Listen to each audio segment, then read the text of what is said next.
Good morning. Today we're moving on and we're focusing on the transport of materials through that cell membrane. So we created that diagram last week, looking at the lipid bilayer and then looking at some of those proteins that are scattered throughout that membrane as well.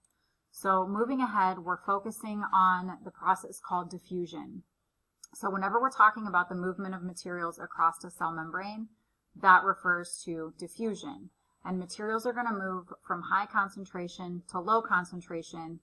The primary goal is to reach what we call equilibrium, meaning the dissolved solutes inside the cell are equal to the dissolved solutes outside of the cell. So that goes back to chapter 4 when we were talking about mixtures, solutions, and suspensions and looking at those solutes and solvents. So even when equilibrium is reached, materials will still continue to move in and out. They're just moving in and out at the same rate. And if you remember last week, I talked to you about how the cell membrane is selectively permeable. It allows some materials to go in and it allows other materials to go out. So it acts as a barrier to kind of control what materials are able to go in, like oxygen, water, and nutrients, and allow other materials to go out, like waste and carbon dioxide. So we're doing a lab this week relating specifically to what we call osmosis. And osmosis is specific to water. So it's the diffusion of water across a cell membrane. Now when this happens, it can create what is called osmotic pressure. Imagine you have a water balloon and you attach it to the faucet and you turn the faucet on. The water balloon represents your cell. So if we just continue to let that fill up, it creates pressure on that membrane. Well, that's what happens to our cells if water rushes in too quickly. That osmotic pressure can build up, and when it continues to build up, the cell can actually burst. So we have to have some type of mechanism to be able to counteract that osmotic pressure. And so different organisms have different tools that they use to be able to manage that. If we're talking about our cells actually never come into contact with pure fresh water. This is why we use saline solution for our contact solution, or why if we get IV fluids, why that has a small concentration of salt.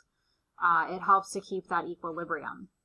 If we're talking about plant cells, we know that they also have that cell wall that we talked about last week. So even if the cell membrane is sustaining some of that osmotic pressure, that cell membrane is pushing up against that cell wall, and because it's made of cellulose, it makes it more rigid. In zoology, we just finished talking about flatworms, and these flatworms have structures called contractile vacuoles or flame cells.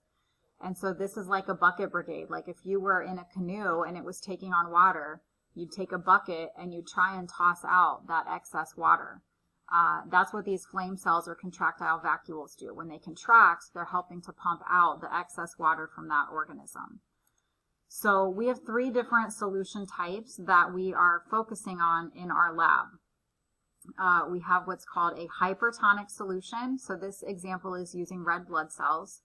This is when water rushes out of a cell too quickly because of differences in concentration. And so you can see these red blood cells are all shriveled up. We then have isotonic, which is at equilibrium. So that means the same amount of water is going in and out of the cell at the same rate. So this is an ideal situation, isotonic solutions. Hypotonic solutions are when water is rushing in too quickly. So that's like the example with the water balloon. That osmotic pressure builds up and the cell is not able to withstand it and it can eventually burst. So all of these are forms of what we call passive transport because they do not require energy. And so this is just going through those solution types. We'll come back to these tomorrow. But I wanted to show you here with an example of like a plant wilting. When a plant loses water, it wilts. That's because this large central vacuole is losing a lot of water, and so these cells shrivel up. So then when we water it again, this refills. And so that's what we would see over here. It refills, allows it to expand, and even if you come back an hour or 2 later, you can see that the plant looks much more upright. It's no longer wilty. Our last type of passive transport is what we call facilitated diffusion. So this refers to those proteins that are embedded in that cell membrane. Sometimes materials are too large to fit through that lipid bilayer.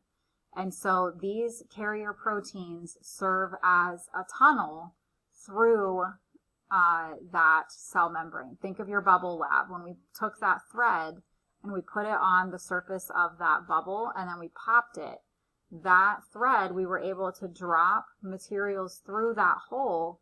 That is serving as the channel protein. So we could drop a paper clip through that hole, but the rest of the membrane stayed intact. So all three of these, diffusion, osmosis, and facilitated diffusion, are forms of passive transport because they do not require energy.